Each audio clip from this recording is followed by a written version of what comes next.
Salut à tous, j'espère que vous allez bien, c'est Romain et on se retrouve aujourd'hui pour la vidéo du jour, l'actualité chaude, il y a beaucoup de choses à dire. Donc on va revenir sur 4 points concernant Kylian Mbappé. Hier, ce n'était que des déclarations parues sur RMC pour attirer l'œil, les attentions évidemment, sur l'émission de Jérôme Rotten et ce fameux entretien qui à l'heure où vous regardez cette vidéo est probablement sorti. Mais moi à l'heure où je l'enregistre, eh bien, je me base juste sur un entretien complet pour le journal L'Équipe. Tu sens que voilà, il a fait la presse radio, là un petit tour par la presse écrite. Globalement, dans les deux entretiens, je pense que ce sont les mêmes sujets qui vont être abordés et puis il dit globalement la même chose. Mais voilà, il y a des phrases sur lesquelles j'aimerais revenir en 4 points, comme je l'ai dit. Alors c'est parti, je pense que tout le monde l'a vu. Dans le meilleur des cas, vous avez lu l'entretien. Ceci dit, on peut parler du timing, mais l'entretien reste quand même intéressant. C'est sûr que quelqu'un comme Kylian Mbappé, c'est toujours intéressant de le lire ou de l'entendre parler. Voilà, alors avant que la vidéo commence, petit placement de produit pour le site ZoFoot qui vous propose des maillots non authentiques mais d'excellente qualité. Voilà, aucun défaut, que ce soit au niveau des écussons, le sigle Nike, les flocages bien sûr, les sponsors, les coutures aussi. Au-delà des maillots, vous avez des survêtements, plein de clubs évidemment qui sont représentés d'un petit peu partout dans le monde. Le PSG bien sûr, avec des délais de livraison qui peuvent parfois être tardifs, mais dans tous les cas ça arrive chez vous. Code promo, lien dans la description et livraison gratuite à partir de 79 € d'achat. C'est parti, c'est ZoFoot, merci à eux. Alors, on va commencer avec le premier des points que je voudrais aborder dans cette vidéo. C'est comme ça que je prends mes vidéos maintenant. Aurait-il pu faire cet entretien avant le mercato ou du moins pendant l'été? D'ailleurs, dans l'entretien, il dit pendant l'été, je ne pouvais pas parler. C'est pour ça qu'aujourd'hui, je dois ces paroles aux fans de foot, aux gens qui me lisent, parce que pendant l'été, c'était impossible de parler. Bon, d'accord, ok, on peut le comprendre bien sûr. Est-ce que s'il dit qu'il veut partir du PSG, puisque sa décision a été prise, bon, on va dire, allez, le temps qu'il annonce au PSG, début juillet, et puis à partir du moment où avant l'Euro, je crois, ou juste après l'Euro, il dit au PSG qu'il n'a pas envie de prolonger, bah, c'est un petit peu acté, quoi. C'est un petit peu acté que plus tard dans l'été, il va te proposer un départ pour que tu aies une indemnité de transfert, bien sûr.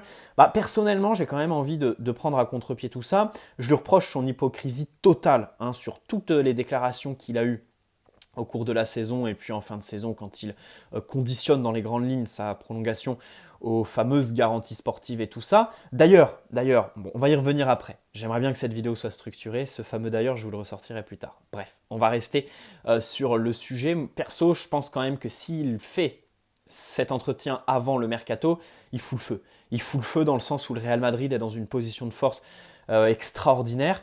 Bien sûr, le Real se présente. Alors, il y a plein de facteurs qui font que le Real s'est présenté dans les derniers jours du mercato. D'abord parce qu'on peut le voir comme une manigance, évidemment, parce que tout a fuité dans la presse. C'était bien sûr fait exprès pour essayer de lisser son image, tâter le terrain, dérouler le tapis rouge à Kylian Mbappé tout en restant, voilà, très lisse au niveau de l'image, pas passer pour un voleur. Donc voilà pourquoi il y a eu les offres. De l'autre côté, s'ils se sont permis de faire ces offres, on peut aussi se dire que c'est parce qu'ils savaient très bien que le PSG allait les refuser. Peut-être même que Nasser les avait prévenus avant que l'offre soit formulée. Du coup, il la formule officiellement, tout en sachant que voilà, ils seront jamais débités de 180 millions d'euros parce que le PSG refusera. Et puis bien sûr, s'ils se présentent un petit peu tard, c'est peut-être aussi qu'ils avaient besoin de vendre. Évidemment, on sait tous que cet été, le Real Madrid a un petit peu dégraissé et c'est peut-être ça qui a fait prendre du retard. Mais dans tous les cas, bon, si Kylian Mbappé annonce publiquement, attention publiquement parce qu'il y a vraiment deux dimensions à prendre en compte. Et Mbappé il dit oui, je le devais aux fans. Quand tu es une personnalité publique, oui, je pense que voilà, tu dois aux fans de leur parler et tout ça. Mais la réalité, c'est que vraiment dans les faits, il doit quelque chose qu'à son employeur, en l'occurrence le PSG, Nasser et tout ça. Bon, je pense pas qu'en juin, il ait vraiment dit voilà, au PSG, je veux partir. Fin juillet, bon, c'était peut-être un peu tard, bien évidemment, mais le dire publiquement comme ça en juin, je pense que ça aurait foutu le feu et peut-être aussi entaché, on va dire, le mercato du PSG. Non pas qu'on n'aurait pas attiré tous les joueurs qu'on a attirés, Mbappé ou pas, on aurait signé tout le monde cet été, bien sûr, mais plus dans le sens où voilà, tu t'affaiblis quand même, tu es un petit peu moins en position de force et c'est surtout le Real qui prend un énorme avantage. Là, ça aurait vraiment mis le Real dans un fauteuil. Donc voilà. Ensuite, il y a une autre dimension à prendre en compte. On est supporter parisien. Je pense que 80%, 90% des personnes qui me regardent sont des supporters parisiens. Chez nous, évidemment, on est divisé. Enfin, c'est fou comment il arrive à créer un clivage entre les supporters. On se tape dessus, il y en a qui supportent le joueur avant de supporter le club, ça c'est évidemment un autre problème. Mais vraie question, il s'adresse à qui? Sa manœuvre là de communication, est-ce qu'elle s'adresse vraiment aux supporters parisiens? Parce qu'il axe aussi sur l'équipe de France, il dit que l'équipe de France sera toujours au-dessus de tout, qu'il aime par-dessus tout sa sélection, qu'il jouera toujours gratuitement pour la sélection. Peut-être qu'il s'adresse tout simplement à l'opinion publique française. Peut-être qu'il avait aussi voilà, des comptes à rendre à l'opinion publique française et les supporters des autres clubs, qu'est-ce qu'ils en pensent? Déjà, bon, ils le sifflent quand ils viennent chez eux par rapport évidemment au pénalty contre la Suisse, mais peut-être qu'il veut tout simplement soigner son départ de la France plus généralement. Et bien sûr, nous en tant que supporters parisiens, ça on ne l'a pas. Ce serait bien qu'on élargisse, qu'on ait l'avis de supporters monégasques, lyonnais et tout ça, et peut-être même d'observateurs de foot, parce qu'on sait tous qu'en France, c'est d'ailleurs un fléau. Il y a plein de gens qui habitent en France, qui ne regardent pas la Ligue 1, qui ne supportent pas de club français, mais qui suivent tous les matchs du Barça, des supporters catalans perdus au fin fond de l'Auvergne. On les connaît bien évidemment, et ce serait bien là de leur donner la parole, savoir vraiment dans l'opinion publique qu'est-ce qu'on en pense, et je pense d'ailleurs que la manœuvre de Kylian Mbappé, c'était s'adresser à l'audience française plus généralement. Et enfin, alors, troisième point, je l'ai intitulé Que risque-t-il vis-à-vis du PSG? Parce qu'il y a une information qui est sortie hier, selon Abdellah Boulma, il a donné cette interview sans l'accord du PSG. Perso, ça m'a absolument pas choqué, voilà, sachant que la parole des joueurs est contrôlée par le club, bien sûr, et on sait tous que c'est assez difficile de parler quand tu es joueur parisien et tout ça. Bon, là-dessus, je pense pas qu'il y ait de problème, et puis la vérité, c'est que il est en position de force, le garçon. Il part libre dans 6 mois. Et là, le PSG, bon, paye en quelque sorte. Paye en quelque sorte, parce que ça se trouve, voilà, ils ont fait leur choix de refuser les 180 millions d'euros avec ça sur la conscience. Il peut se permettre ça. Voilà, il risque quoi? Pareil, vis-à-vis de Nasser. Alors, vis-à-vis de Nasser, j'aimerais quand même tomber sur Kylian Mbappé.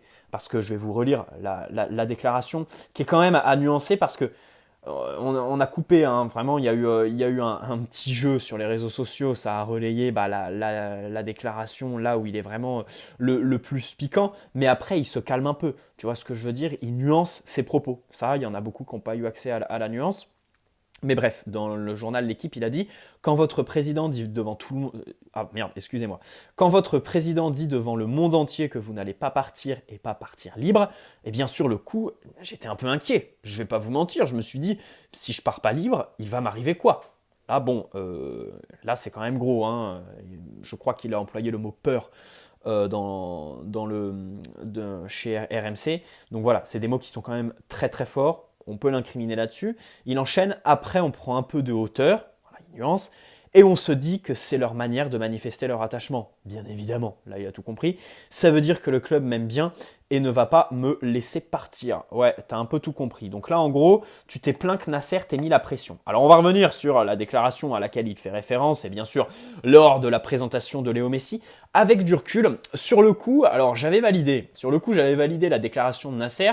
Je pense qu'en termes de communication, encore aujourd'hui, je pense que c'est pas non plus une erreur d'avoir dit ça, mais c'est plus une question de contexte. Tu signes le meilleur joueur de l'histoire, tu es dans l'auditorium du Parc des Princes, tout le monde est heureux et tout ça, et tu viens un peu mettre ce coup de pression. D'ailleurs, pour l'anecdote, c'est Mohamed Bouafsi, le porte-parole officiel du PSG, même si aujourd'hui il l'est plus, parce qu'il est plus du tout dans ce domaine-là, il est plus dans le foot, mais c'est Mohamed Bouafsi qui pose la question, et tu te demandes même si ça n'a pas été prémédité à l'avance, évidemment, avec Nasser qui a dit à Momo, bon, allez, toi, tu me poses cette question, comme ça ma réponse est déjà toute prête, et je fais le tour du monde en lui mettant la pression. C'est vrai qu'en termes de contexte, c'est très, très discutable. C'est très discutable. Il a mis la pression à Kylian Mbappé. Kylian Mbappé s'en plaint, mais qui se regarde avant, parce que lui, qu'est-ce qu'il a fait toute la saison dernière? Qu'est-ce qu'il a fait en demandant des recrues, en parlant du mercato, en conditionnant sa prolongation aux garanties sportives, aux recrues du PSG et tout ça, en disant qu'on avait tous vu, en disant clairement que voilà, l'effectif la saison dernière, le mercato 2020 n'était pas du tout concluant et qu'il fallait vraiment se renforcer. Il a mis la pression sur le club. Il a eu son retour de médaille, même si Nasser peut être incriminé dans certaines mesures. La réalité, c'est qu'Mbappé se prend son revers de médaille. C'est tout, voilà, ça revient comme un boomerang. Tu as mis la pression sur le club, maintenant c'est au club de te la mettre parce qu'ils ont répondu à toutes les déclarations que tu as fait publiquement la saison dernière. À toi d'en assumer les conséquences, bien évidemment. Voilà pour Le, le troisième point, quatrième point, déclaration intéressante aussi. Alors là, il y a beaucoup qui vont tomber dans ce piège. Pour moi, c'est un énorme piège de Kylian Mbappé, un grand classique en fait, hein. Les journalistes lui disent donc c'est acté, hein, vous allez partir, et il lui répond: cela fait maintenant suffisamment longtemps que je suis dans le foot pour savoir que la vérité d'hier n'est pas celle d'aujourd'hui, ni celle de demain. Ça, c'est la grande phrase évidemment qu'on ressort à toutes les sauces dans le foot, que ce soit pour parler de terrain ou de mercato. Si on m'avait dit que Messi allait jouer au PSG, je ne l'aurais pas cru. Donc, on ne sait pas ce qui peut se passer. Clairement, voilà, il n'ouvre pas la porte, mais il n'en ferme pas non plus. Mais bien sûr, là, je pense que dans cette déclaration, déjà, c'est une déclaration qui est très pacifique. C'est pour apaiser les choses, bien sûr, parce qu'il sait très bien que son entretien va faire beaucoup de bruit et peut-être, voilà, susciter des réactions au sein du club. Je pense qu'après cette déclaration, ça a repris les discussions pour la prolongation, bien sûr. D'ailleurs, la question qui suit dans l'entretien concerne ça. Mais évidemment que, bon, selon moi, c'est vraiment une manœuvre pour apaiser les choses, passer une saison des plus tranquilles possibles, même si, bien sûr, sa non-prolongation et son départ est acté. Voilà, perso, j'ai pas envie de tomber dans ce piège. Bien sûr que tout peut se passer. Bien sûr que l'exemple Neymar est le plus récent et le plus concret, le plus parfait pour parler de ça. Mais je le crois pas. Je le crois pas quand il dit ça, personnellement. Je me dis que voilà, c'est juste une déclaration pour apaiser les choses, passer une saison tranquille. Et quelque part, il a raison. Quelque part, il a raison, parce que s'il dit que son départ est acté, bah là, il se fout tout le monde à dos, tous les supporters parisiens à dos. Alors que là, voilà, bon, il laisse peut-être de l'espoir, un espoir qui sera encore une fois déçu en fin de saison, selon moi, parce qu'il va partir. Mais voilà, dans tous les cas, il ferme aucune porte. Il en ouvre aucune, c'est une déclaration, les mots sont pesés, mais pour moi c'est juste dans l'unique but de passer une saison un petit peu tranquille, de se retirer un petit peu de pression. Et enfin, je voudrais terminer cette vidéo, cinquième point, j'espère que les vidéos comme ça, structurées, vous auront plu, pour juste un petit fait en fait. C'est juste un fait comme ça, les joueurs d'Île-de-France. Voilà, au PSG, tout ce qui a fait du bruit, alors évidemment c'est les stars comme Neymar et tout ça, mais Serge Aurier, Île-de-France, Ben Arfa, c'était quand même très cocasse, Île-de-France, Rabiot, Île-de-France, Tanguy Kouassi, à Paris carrément. Lui, il est né dans Paris, je crois, dans le 14e arrondissement, si je ne dis pas de bêtises. Et là, Kylian Mbappé, Bondy, Île-de-France. Voilà, tous les joueurs qui viennent, qui sont natifs d'Île-de-France dans les faits, même si dans le concret, bien sûr, ils ont été formés ailleurs, et peut-être du coup qu'il n'y a pas vraiment cet attachement au PSG, mais tous les joueurs d'Île-de-France, en réalité, ont foutu le bordel au sein du club. Et moi, ça me fait rire. Ça me fait marrer. Je pense qu'il n'y a pas vraiment de conclusion à tirer de ça. Mais c'est vrai que voilà, ceux qui ont foutu le bordel au club, 80% sont des natifs de l'Île-de-France. Voilà, voilà. C'est peut-être pas plus mal d'avoir un effectif hispanophone et rempli de Brésiliens. Allez, très bonne soirée à tous. N'hésitez pas à poser un like si cette vidéo vous a plu. Vous abonner si ce n'est pas déjà fait, bien sûr. Bienvenue à ceux qui le feront. Et puis, on se retrouve pourquoi pas demain pour la petite vidéo du jour, si évidemment il y a quelque chose de croustillant et si je trouve d'autres sujets à traiter. Voilà, comme d'habitude, les vidéos d'actu, je pense que j'ai trouvé ma voie. Là, je vais sélectionner. Là, en 5 points, j'ai fait 13 minutes, donc je suis très content. Ça veut dire que je peux me permettre de faire que 3 points pour avoir une vidéo quand même assez complète sur certains jours où il y aura un petit peu moins d'actualité. Donc voilà comment ça va se goupiller pour le prochain mois, je pense. Allez, très bonne soirée à tous, allez Paris, et puis bien sûr, les joueurs passent, le club reste. Ça, c'est la fameuse phrase qu'il faut ressortir. Selon moi, c'est une phrase bateau, mais qu'il faut sortir en ce moment. Allez, ciao les amis.